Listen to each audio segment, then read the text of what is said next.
State lawmakers are going into this weekend breathing a sigh of relief after an encouraging report from the Department of Education. Scott Logan has an update on the rush to secure broadband service for the remainder of the school year in our Legislative Watch.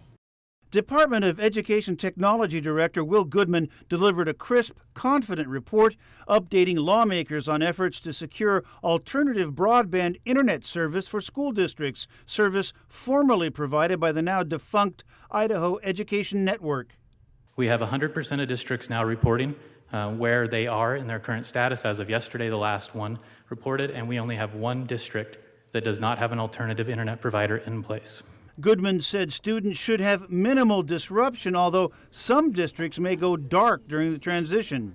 But they have an alternative being installed next week and don't expect to be down for more than part of next week. One lawmaker called it an impressive scramble, considering the Education Department received the $3.6 million in stopgap funding less than 24 hours before Goodman stood before state budget writers.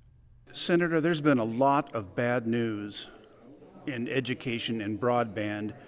This seems like a glimmer of good news. Yeah, it's a breath of relief. I guess is the best. We still haven't solved the overall long-term problem, and we haven't fixed it for next year yet, although I think we're close. And at least for the remainder of this school year, 132 school districts and charter schools seem to have weathered the broadband storm.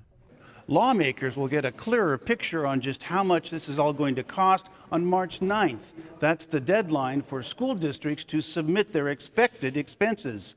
Scott Logan, KBUI News, the State House. Today is also the nationwide deadline for school districts to apply for federal broadband funding next year. Idaho has been denied those federal e-dollars since the lawsuit over the IEN contract, but legislators believe the state's now in a pretty good position to get back that vital federal help.